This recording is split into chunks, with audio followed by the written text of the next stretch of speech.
Okay, well, thank you all for joining us, and hopefully we'll get some more as we go on. So the purpose of this workshop is just for to support anyone who's looking for a bit of extra help with a little bit with the application aspect, sorry, the impact aspect of their application, but also with who are looking to adopt more kind of circular practices within their business and become a little bit more sustainable. This will be a very useful workshop for that.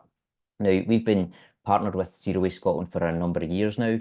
As part of their support to us as a small business, like many of you, we found it invaluable in terms of how we adopt more circular practices, how we become more sustainable as an organisation, and how we sort of replicate what we are looking to promote and attract in the businesses that come into Edge.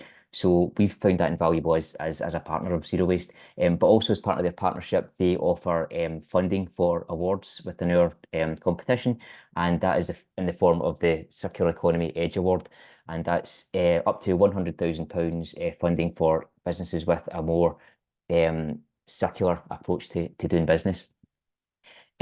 So again, whether you're coming for that award specifically or whether you're just looking to get a bit more support on how you answer the impact criterion that we look for, this will be a very useful workshop for you. So I'm Jack. I run marketing and comms at Edge, and anything you see pretty much on social or in press or anything like that, that's usually it's me that's behind that. Apologies for that in advance. Kev, if you want to give yourself a little bit of an introduction. Yeah, thanks, Jack. So good morning, everyone. My name's Kevin Walls. I'm a Chief Operating Officer at Scottish Edge, and my job is to manage the competition process. So all you good people who are thinking about applying to Scottish Edge, I'll be managing you all the way through the process for applications, for assessments, hopefully straight through to final and to funding. So a lot of communication might be with me directly as you go through the process, but I'm here to support in terms of questions around Scottish Edge and how we can support you. So thank you, Jack. Thank you. So then, without any further delay, then I'll now hand you over to Louisa and leave you in her very capable hands. And I'll leave you to do your own introduction, Louisa, because I probably won't do it the justice it deserves. So over to you. Lovely. Thank you very much. All right, just gonna share.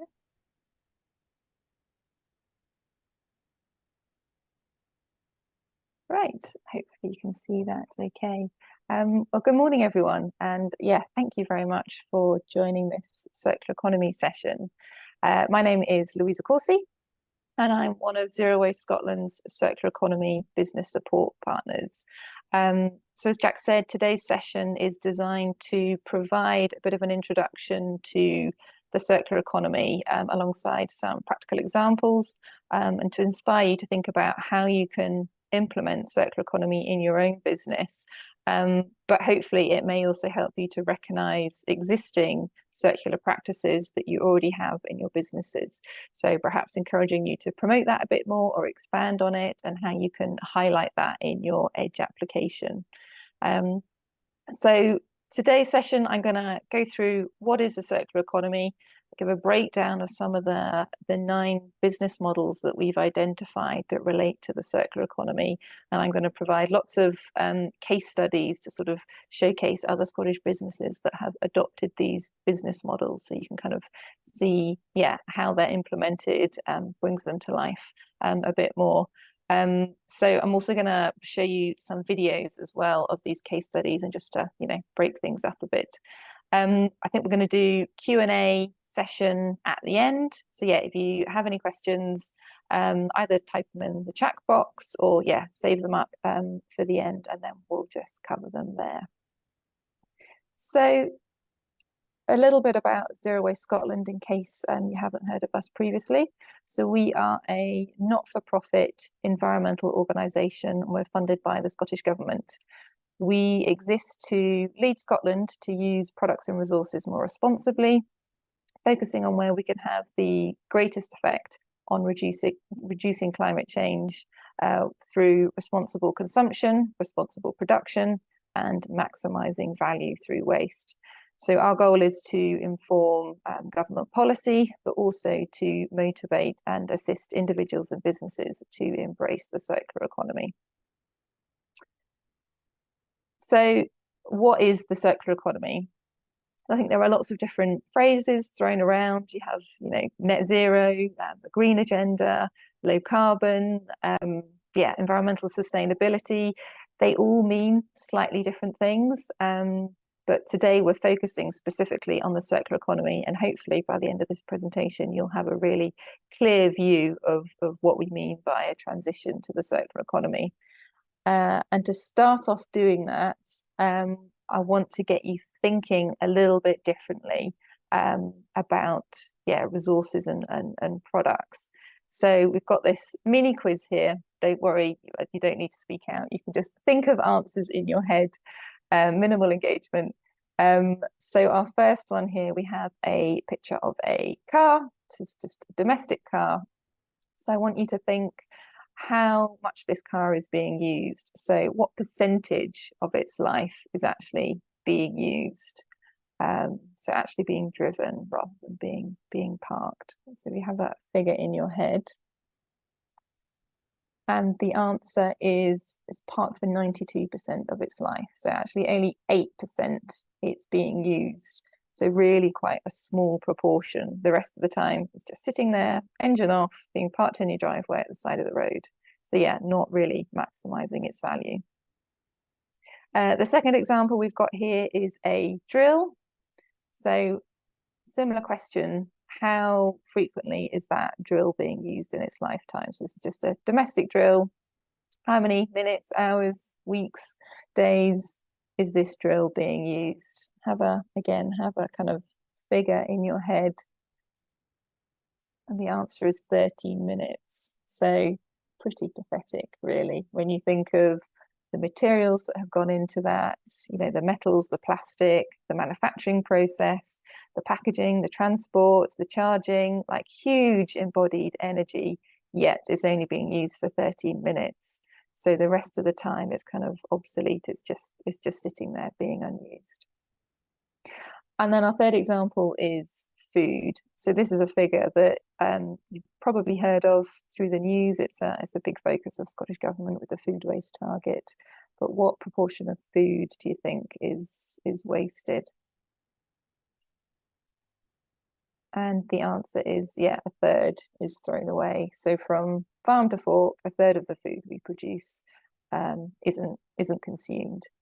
So hopefully, those figures, those stats kind of get you thinking a bit about how you better utilize resources, how you maximize the value of those products. So how can we design things or think about things in a slightly different way to ensure that we're maximizing those products? So what is the circular economy? We live in a world of finite resources, where global population and consumption growth is driving increased volatility in the supply of raw materials. So, for example, in the past 5 years, we've imported about £50 million worth of gold into Scotland, which is hidden away in our devices, so our TVs, our mobile phones, our computers, and we'll recover through recycling just a tiny, tiny fraction of that, and the rest is going to waste. As another example, the equivalent of one rubbish truck of textiles is landfilled or burnt every second across the world. So these are clear examples of our linear economy, and it's one that we've followed since the Industrial Revolution. So we take products from the ground, we use them, and then when we no longer want them, we throw them away. And clearly this linear approach has to change. So by making a fundamental shift in the way that we design products and services, the circular economy helps to provide a solution.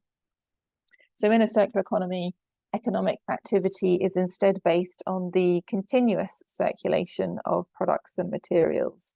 So it eliminates the concept of waste altogether and instead views products as temporary repositories of materials that will subsequently become the inputs for new products in future.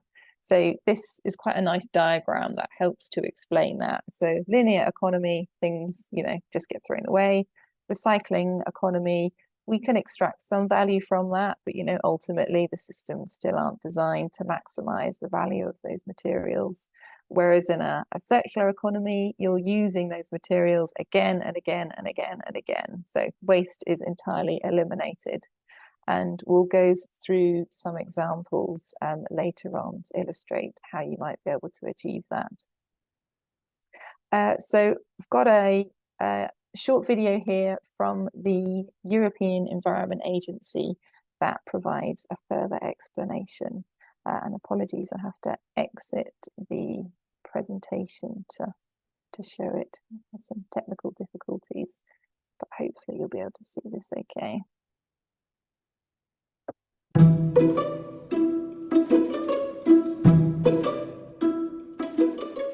Life is a circle. All that grows returns to where it began, the earth. And from there, it grows again, forming a perfect cycle. But we have broken that cycle. Our economy is growing unsustainably at the expense of nature. We have created a linear economic model. Make, use, dispose.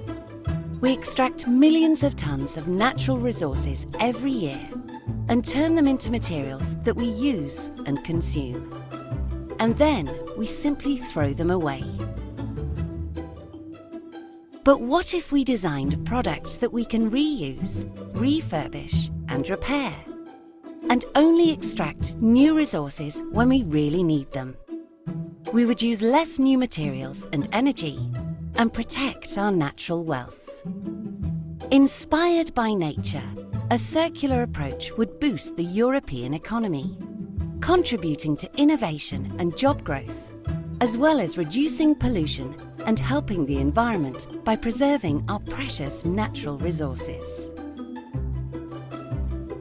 Carpooling, recycling materials, repairing and reusing, using green energy.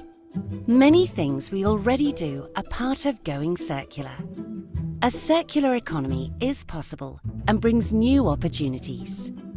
And it isn't just good for nature and the economy, it's good for our quality of life and our health. A circular economy is a good way of living well within the limits of our planet.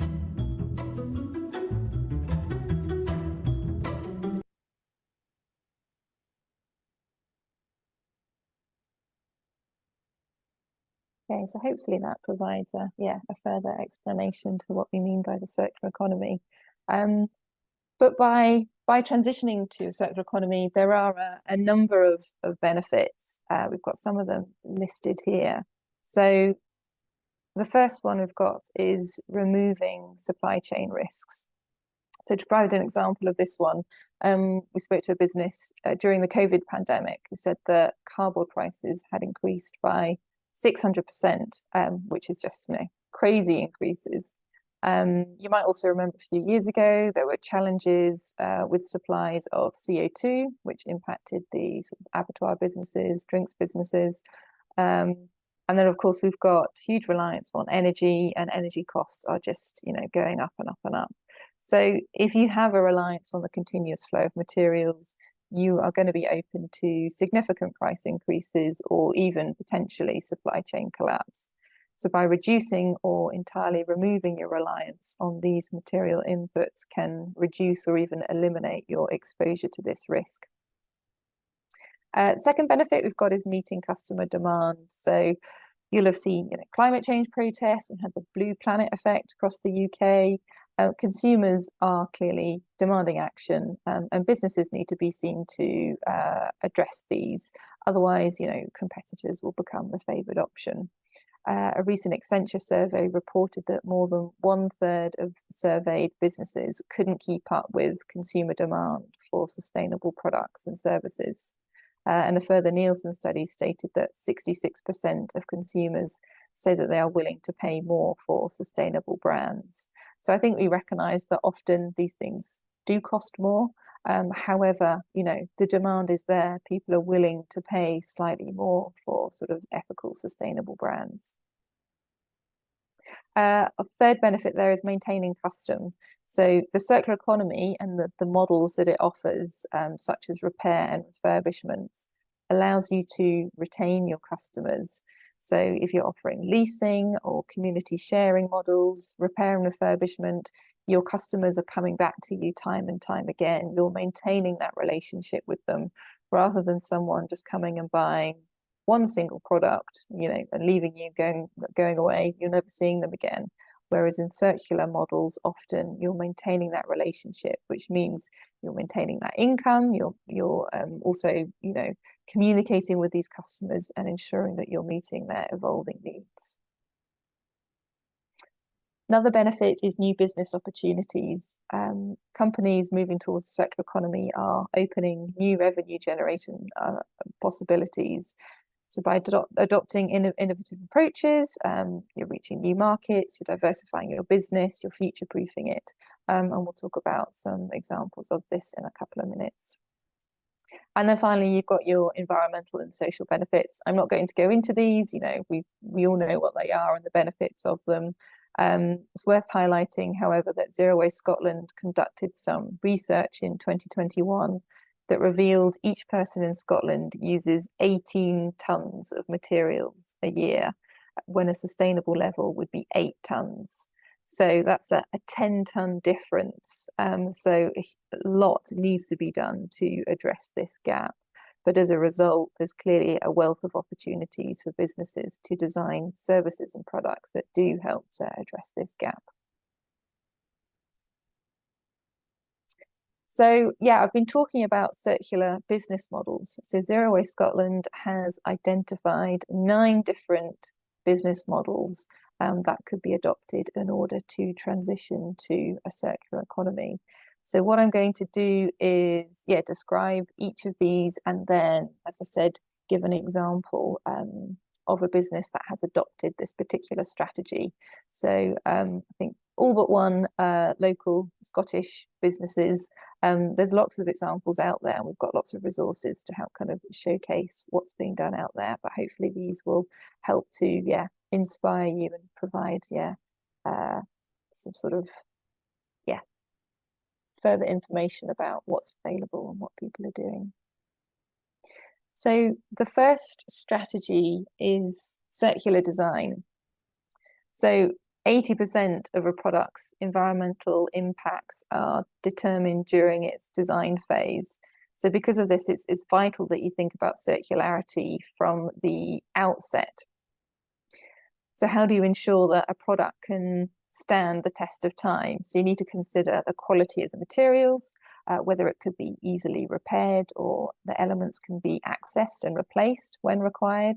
And then when it finally does reach the end of its life, can it easily be dismantled so that effective recycling or repurposing can take place? And the example I have here is Voxblock. They're an Edinburgh-based company selling children's audiobook players, and we worked alongside Voxblock a couple of years ago to help them embed circularity throughout their initial design process. So as a result of this, the player was created with the minimum number of necessary parts, and is a really straightforward and simple design, which was designed to have a really long product life. So as a result of this, they also offer a forever repair service, as they know that the repairs are going to be easy to make, they're going to be simple, things are easy to access. So this is a great additional service to offer to customers. And it's only possible because, they considered this on the outset of their design. So our second model is resource recovery. So resource recovery is quite a simple concept. It's where you take a waste or byproduct, either your own or another company's, and then you turn it into something with a higher value. So the waste could be a food or drink byproduct like whey from the dairy industry, or spent brewery grain, distillery byproducts, or it could be offcuts in the manufacturing process, or waste materials. So the example here is Origin Design, and they are a company based in Aberdeen. And again, we have a video here explaining a bit more about their journey. Businesses genuinely want to take part, to do better, be part of positive change. My name is Daniel Sutherland, and I'm a co-director of Origin Plastics. The whole premise behind Origin Plastics really is about taking plastics from a locality, designing products in that locality, breaking those plastics down and making new products, and then selling those products back locally to create that micro-circular economy that people can take part in. We designed and developed a range of 2 different bespoke magnets, which are made out of 100% recycled polypropylene plastic. One is a very cool Highland cow, and the other one is Edinburgh Castle. And both of those magnets are now sold in the Edinburgh Castle site. Our approach is to try and keep design, production, sales, promotion, and the understanding of what a real circular economy is at a micro-localized level, so that you reduce levels of carbon footprint as significantly as you possibly can. There is a very, very specific, a proven track record now of being able to deliver commercial projects with localized recycled plastics. My advice is to just try and transition towards circularity, identify where you can be more circular and where you need to work on being more circular.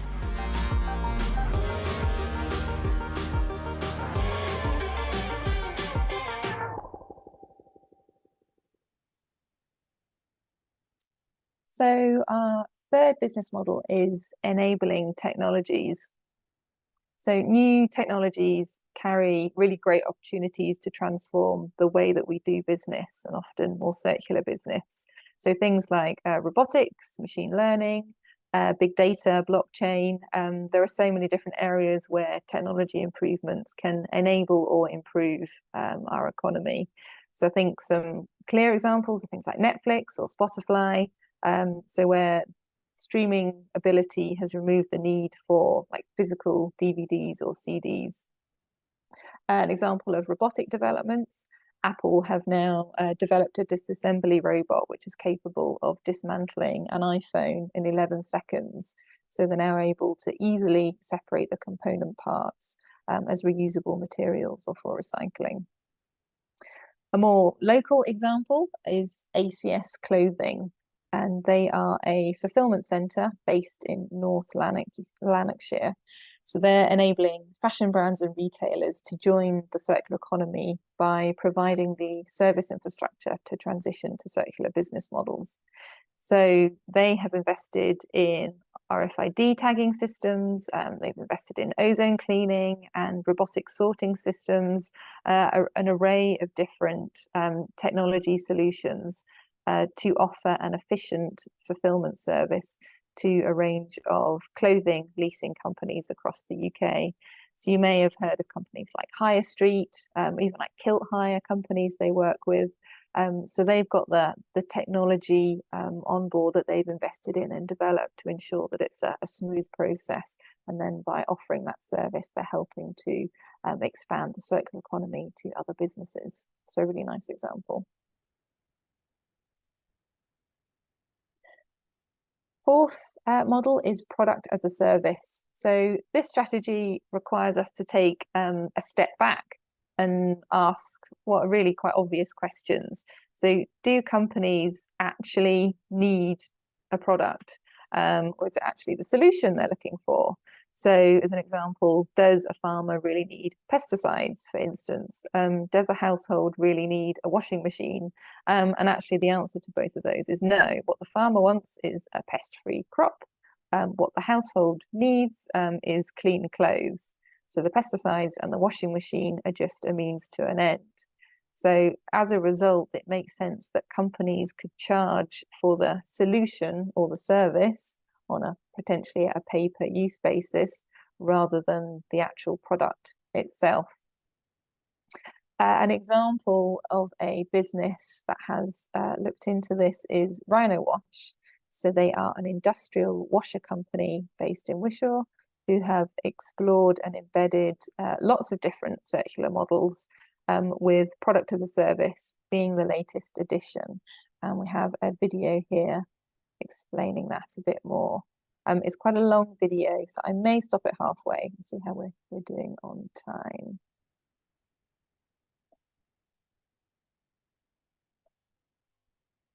We're huge advocates for manufacturing locally. We're very proud that we manufacture and design all our own equipment here in Britain, here in Scotland. Rhino Wash is a leading manufacturer of industrial pressure washers. We work throughout the UK, providing wash equipment solutions to many clients, including local authorities, road haulage and transport, plant and construction. The changes recently in our business has been to adopt, I suppose, a more sustainable approach to our business, offering a circular model and a circular offering to our clients. What we're doing is actually taking the product and remanufacturing, recycling and putting it back into new use and new life. One of the most recent products that we've developed is the Rhino One, which coincides with other strategic aspirations of the company for global sustainability. The Rhino One is moving us to that circular economy type business model where we will be providing a service-based Rhino wash business rather than our existing capital expenditure type product. The whole design is so that if one panel only requires to be repaired, then we can actually just take that one panel from the unit, replace it with another, and then that damaged panel can be brought back. That can be then reworked and remanufactured and put back into new life again, as good a product as it was when it was first new. Many clients already benefit from the hassle-free scheme that we offer as Rhino Wash as a service.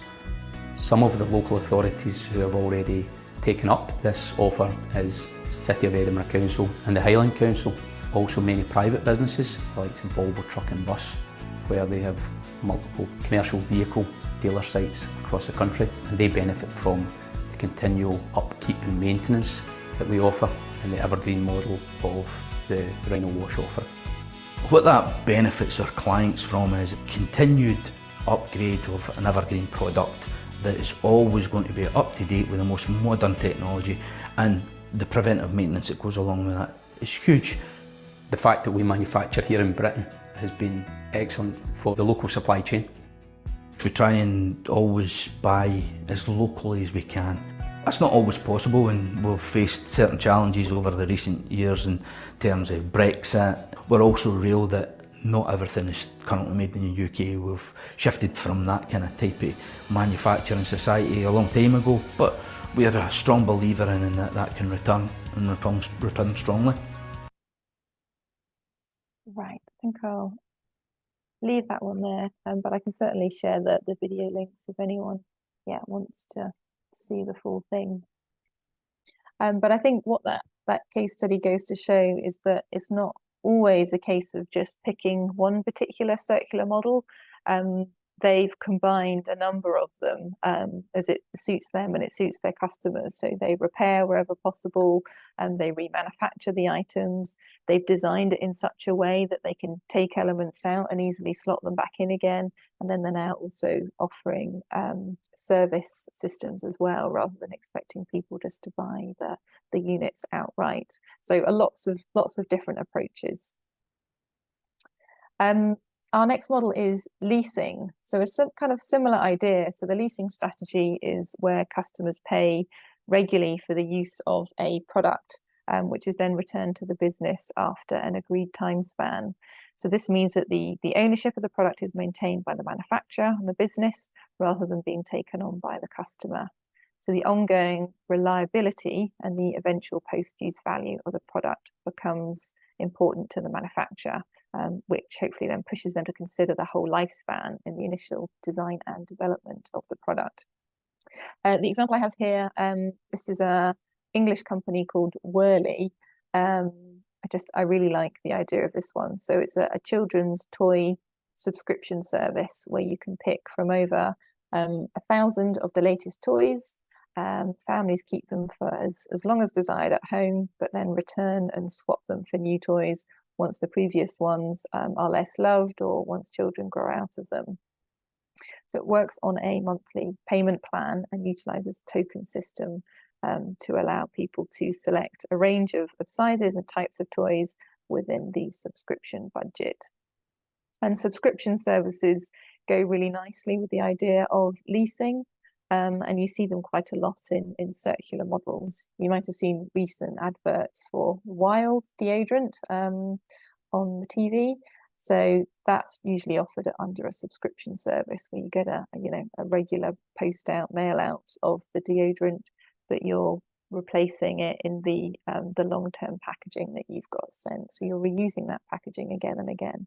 So yeah, it works really nice with subscription. So lots of examples of those out there. And as I mentioned earlier, it means that you're maintaining that communication with your customer. It's an ongoing relationship. It's not just a one-off purchase. It's a continual, monthly or perhaps, bi-monthly purchase. And it means you've got that guaranteed income for a longer period. So the next one is reuse. So this is a really simple circular strategy, really the most simplest. It's continuing to use products as they were originally intended for as long as possible. And this is always going to be more sustainable than creating new products or replacing products or disposing of products. So it's really a no-brainer. Our example is Reposit, and they are a new company established by the owners of Beauty Kitchen, which is a Glasgow-based skincare company. And for years, they've been dedicated to building sustainability into every aspect of the company. So as a result of that, they developed a return, refill, repeat model where bottles were reused to create a circular packaging system. So customers can either post back their empty container, their aluminium containers, or return them to participating stores. The containers are then cleaned and refilled, ready to be sold again. And as a direct result of the interest that they received in this reusable packaging, they've now actually launched it as a separate company. So they started off doing it as Beauty Kitchen, and now they've launched an entirely separate company called Reposit. So they can now offer this established system as a service to other businesses interested in reusable packaging. So sharing the lessons learned, the systems they've got in place, the technology they've got in place, so other businesses can follow suit. We have a quick video here as well.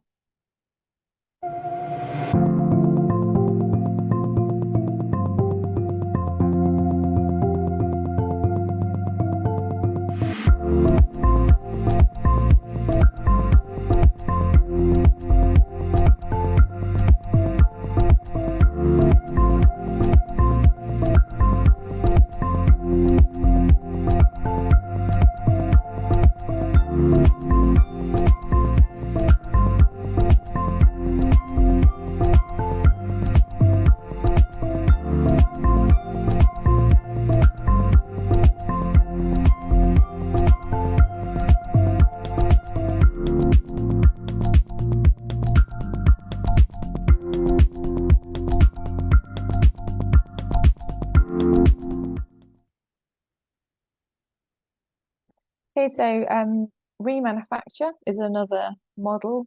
So it's dismantling a product and refurbishing, repairing or replacing each part to produce a new product with a warranty that matches or exceeds the original.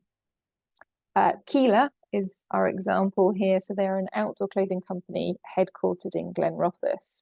And they are striving to provide their garments in a really ethical and sustainable manner. So they've already been offering a repair service for their garments for over 40 years, but they've also developed some other great ways of becoming more circular. So they use up leftover fabric to create products. They sell off their sample garments rather than just storing them away somewhere. But the one I really like is where they take damaged items and they remanufacture them into something new. So the examples on the screen here on the left, there's a bag made out of a jacket. It's been turned into a gym bag. And then the one on the right is a dry bag. So that's the sleeve of a waterproof coat has been turned into a dry bag. And something they also do is on their website, they provide online instructions to help customers reimagine and recreate new items themselves. So with their old jackets, what else is it that they can do themselves in a sort of DIY function? So a really nice way of thinking about all the different options they can go down in order to reduce waste as much as possible. Repair. So repair is an approach that has unfortunately grown quite uncommon in today's society. The relative cheapness of goods often makes it easier and more cost effective to buy a new item rather than to repair it. Kettles, for example, you can buy them for 10 quid. So yeah, the effort of actually going to repair something, unfortunately, yeah, people don't really see the value in it. But generally, people are becoming more eco-conscious. People do want to buy quality and make it last and repair it where possible. And there are certainly businesses that are starting to take advantage of this movement. We have an example here, ILM Highland, and there's a video explaining their innovations in IT repair. I'm Claire Weaver and I'm Business Development Manager at ILM Highland, based in Alness.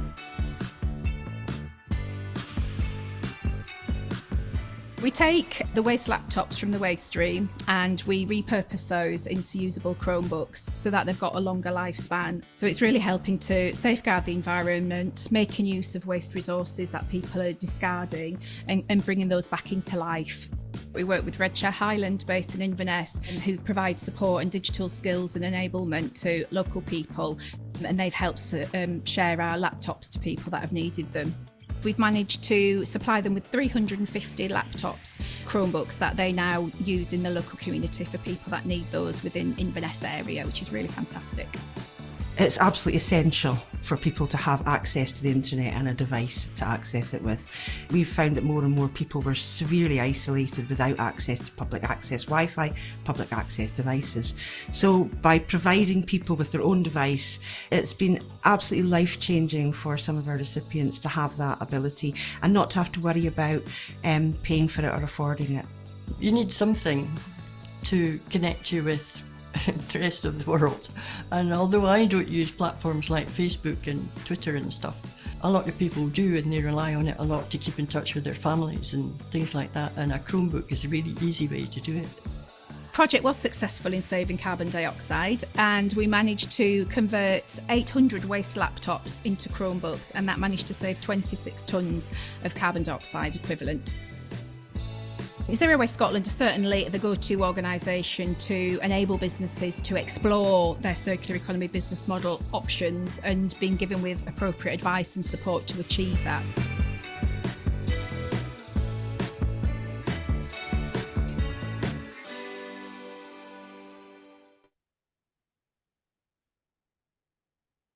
Right, and our final model, we're almost there, is the sharing economy. So again, this is where businesses retain ownership of the product. They allow the items to be shared within the local community. So Boris Bikes or Just Eat Bikes, or local equivalent, they're good examples. Or things like Enterprise Car Share Scheme, or tool libraries. You may have heard of tool libraries, or even just your traditional book libraries. They're all part of the sharing economy. A local example in Edinburgh is Parent, and we supported them a number of years ago to help in the development of their online platform for children's items. So they allow consumers to borrow equipment from other parents or to make their own equipment available for a small fee. So really, people could offer anything, but the idea is that it's kind of based around family life. So it could be things like roof racks, bike racks, travel cots, high chairs, toys. You can see Bouncy Castle as the example there. So often items that you might buy at quite a high expense and only use a few times, and then the rest of the time it could just be sitting in a garage or a loft and it's rather unutilized. So in this way, you're saving money, and you're maximizing the value of those items again. So yeah, a really nice way to encourage that community sharing. So those were our 9 circular strategies. They're all pretty big concepts and quite a different way of thinking how we do business. So if you're feeling a little overwhelmed and wondering how these models could actually apply to your Edge application, or you're wondering where to start, there are certainly little steps that you can initially take in order to transition towards a circular business. So you certainly don't need to do everything at once and change the whole business model. There's often like little tweaks and little areas where you can start to incorporate these concepts. So kind of provided a few small examples here. I won't go through all of them, but just to pick a few examples. So circular design. So if you're selling a product, could you think about how you can, break down that item at the end of its life? So use screw fittings rather than glue. Glue is a rather permanent thing. It's, makes a product really difficult to dismantle. So could you use like click fittings or screws instead that will help with repair and access to the item? Another example, reuse. So if you're in the hospitality industry, restaurant or hotels, could you refill complimentary toiletry bottles or water bottles? Again, really easy, simple things to do. Let's pick another one, remanufacture. So could you request your old items back or old products back? So you could offer free returns bags for old products, so you get them back. And then it means you can maintain control over the end of life of that product rather than relying on the consumer to do the right thing. And also here, sharing economy. So could you share equipment with neighboring businesses? So if you're on an industrial estate, could you share a forklift? Could you share a printer? Could you share, canteen facilities? There's lots of different things that actually quite high expenditure items and you're probably not using all of the time. Could you share these items? It saves you money, it saves your neighboring businesses money, and it creates nice partnerships as well. So yeah, it's a few small examples there. So, you can think of it in like little transitions rather than thinking, oh, this, this great big model that I need to change. It's, what are the small steps? In terms of, impact, how are you illustrating your impact with the circular economy? It depends, I think, how progressed your business is and how much research you've done with regards to impact. Some businesses have conducted, carbon impact assessments, or they've done full life cycle assessments. If I'm honest, they're difficult to do. They're really difficult to do, and they often cost a lot of money to get the full sort of cradle to grave carbon impact assessments. It's not an easy thing. There are some tools out there which can help to do some of the calculations for you, but you still do need quite a lot of information to hand, understanding your manufacturing process, exactly where your raw materials are coming from, in order to be able to complete a really solid carbon impact assessment. And generally the advice that we give businesses if they do want to do this is that you're just upfront and honest when you're promoting any carbon claims, to explain how you carried it out and any assumptions that you made. I think that's really key. Be clear cut on your assumptions so that you can say we did the best to our ability. It may not be 100% accurate, but we've done what we can to try and illustrate what our carbon savings might be. Waste reduction can often be a little easier to explain and to put a figure to. So the tons of waste that may have been removed by using sort of recycled content, but also think about the wider things, like are there any water savings made? What about biodiversity? So don't always just focus on the carbon element. Some models may not actually have much in terms of carbon savings, but there may be other things that you can talk about. And also don't forget the social impacts. So we saw the example there with ILM Highland, where they're helping to repair laptops and push them back out into the community. So they're helping people, connect through the access to these laptops. So that's a really nice social impact. And an excellent example of where you can get environmental and social benefits. So other ways where you're helping people save money. So the Parent app was the example, instead of buying a brand new bike rack, you're just hiring it for £10. So, that's a big money saving, and that makes a big impact with families.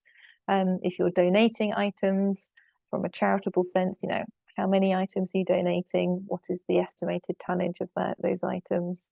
And also if you're creating like good connections, are you creating nice networks and, you know, helping communities come together? I think they're all really key things to consider when you're thinking about the impact of your business. So some top tips. Embracing the circular economy is not all about new things. As I said, just think about your existing products and services. Could circular strategies be built into these? You don't need to start from scratch. How do you build it into what you've already got? And be realistic. Don't try too many things at once. We get lots of businesses that are full of, you know, hundreds of ideas. They want to do everything. They want to do it all at once. It's best just to pick one thing. Could just be a small thing. Focus on that and do it well, and then build on it as time progresses. A third tip is to think of the full life cycle of a product or the offering. So often businesses will just think about the product when it's in their ownership. So, you know, the raw materials might arrive and then, you know, you manufacture it into something and then it, you know, goes out the door. But, you know, where are those materials coming from? You know, where have they come from before they get to you? And then at the other end, what is the consumer doing with the product? I think we forget that there is a disposal route at the end that you don't have, you know, that direct contact with, but what is the consumer doing with that product? And often I think we make assumptions that they are disposing of it appropriately, but more often than not, they aren't. So how can you maintain a little bit of control either side of the sort of the life cycle of the product? And that often helps to sort of facilitate new ideas. Fourth tip is collaboration and learning. There are some great partnership opportunities out there. We spoke about utilising other people's like byproducts, some great opportunities to get hold of potentially free resource and waste byproducts. But also other people offering solutions. So I mentioned some of the businesses like ACS Clothing and Beauty Kitchen under their Reposit scheme that, you know, have got systems in place and they have technologies available to help make this easier for everyone else. So partly that's what Zero Waste Scotland is here for, to help, you know, make those introductions and create those networks. And then the final one is shout about it. If you're, you know, going to the effort of doing all of this, it's really beneficial to make people aware of it. You know, bring it out in your Edge application, make it really clear cut what the benefits are, but shout about it to your potential customers. As we said, the demand is out there, so you want to tell people all the great work that you're doing. Some of the resources that we have available just to help you in your development of circular economy strategies. We have a circular economy toolkit. So this is a summary of the strategies that I've just gone through with some more case studies, but it also provides some worksheets encouraging you to think about the inputs of your business, the outputs, and the end of life. So you can think how you might apply those things to the circular economy business models. So this is available on our website, but I'll see if I can circulate it to everyone, or perhaps ping it on to Jack, and he can ensure that everyone gets it at the end of this. Another tool which hopefully we'll be able to include is our 30 idea cards. So these are cards that each pose a question to get you thinking about your product or your service in a slightly different way. So the example we've got here is, what if you made money from others' unused assets? But yeah, there are lots of different questions which I think really help make you think differently about how you can do business. So again, we'll include the link for that in a follow-up. Just in case anyone is interested, we have an upcoming event in Edinburgh on Tuesday, the 19th of March. So this is our Meet the Market event, and it's there to help you improve your circular business value proposition. So we'll have experts on hand to take you through a process to make your value proposition really clear and ensure that it meets sort of your customer demands. After that workshop, a week or so later, we will host online practice customer panel sessions, so that you can propose your idea to a number of people on a panel, and they can provide some feedback, you know, talking about the things that they liked, perhaps things that they didn't like or they didn't agree with, things that could help, you know, improve the proposition. So really useful to get some live feedback and kind of test your product or service with the market. So the link is there. It's not a very memorable link, so again, we'll ensure that we send you the registration process in a follow-up email. So that is everything from me. If anyone would like to speak to me directly, more than happy to have a chat with businesses to discuss their idea, or even if you don't have ideas but you're looking for ideas, that's what Zero Waste Scotland is here for. So that's my email address, so drop me a line if you'd like, or if you know you're still struggling with how you might comply with the EDGE criteria under the circular economy strategy. I'm more than happy to speak one-to-one to people. But if anyone does have any questions at this stage, I'm more than happy to take them now, either pop them in the chat or speak up, so let me know. Thank you for that, Louisa. That was fantastic. We've done those a couple of times now, these workshops, and we always learn something new. There's always something. It's an ever-changing sector, and it's very interesting to always be kept up to date with what's going on. I think just doing those 9 examples was really brought it home and really brought it to life. You know, what it is a business need to be doing, need to be focusing on, and again tying it into real businesses that are out there doing it was very useful. I think a number of those businesses that you featured were actually passed or been through the EDGE process, and one of the reasons they're so successful is because they do combine those sustainable and circular goals with a solid business model, which is what's essentially the perfect storm for EDGE. So that was, again, I thought that was very helpful. With the EDGE application, before we even get into the whole sales and turnover, we're asking about your impact and what your sustainability goals, what's your net zero aspirations, you know, and so that's because, as you see, there's just such a big consumer demand for it now, and its businesses really need to start thinking about that. Again, those practical examples you gave at the end were really useful for the businesses that are perhaps, you know, early stage, wondering how to adopt these businesses just starting out, and those are some really good examples that people could put in an application that at least makes the judging panel think, well, yes, they're early stage, but they're starting to think about this, and that's a good foundation for them to taking off on. So yeah, that was fantastic. Thank you for that. So as Louisa said, if there's any questions, you know, feel free to raise your hand or turn on your mic and speak up. If I could just add to that, Louisa, thank you. That was excellent. I've seen similar before from Zero Waste Scotland, but it's always good to see it refreshed with new content. And the 9 business models are really important. From a Scottish EDGE point of view, one of the kind of key things to bear in mind here is Scottish EDGE invests generally in very early stage companies.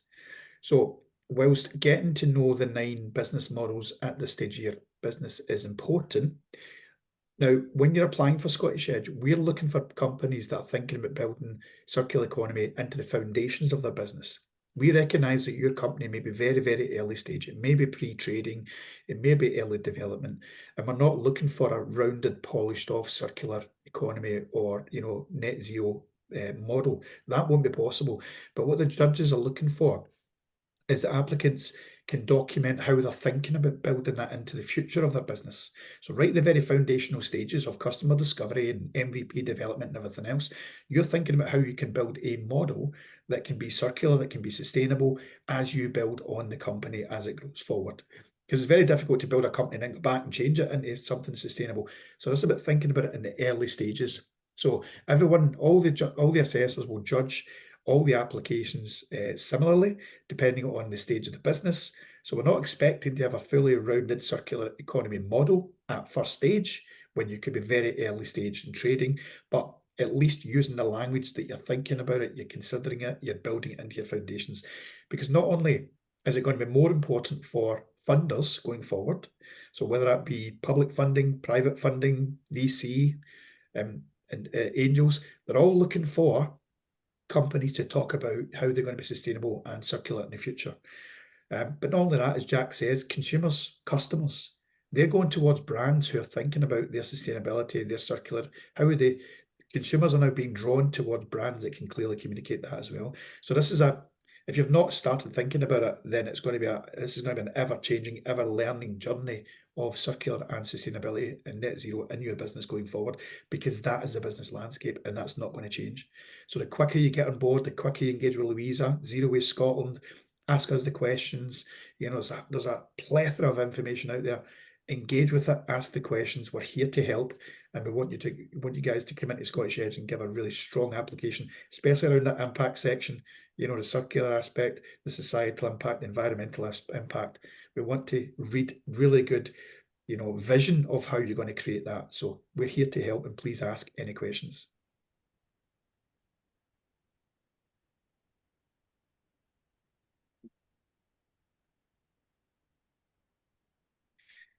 Okay, Louisa, I think you've bowled them over with all the information. I don't think they've got any I'm off the questions. hook. I think they're going to lie down and just consume all that information. If there's no any further questions, then we'll get the recording out to everyone who's here today. You can watch it back, and everyone who couldn't make it. In the meantime, Louisa, thank you very much. That was excellent. We'll have you back again next round happily. Thanks to everyone who joined. And if there's any further questions after you come off, please drop a line to either Louisa or myself, kevin.walls@scottishedge.com, if you've got any further questions. And if not, good luck to everyone in the application process. Thank you very much. Bye, everyone. Thank you. Right. I think they'll need to study that recording, Kev, because we never got off that lightly in the Q&A. That was get some lessons to learn there. Yeah.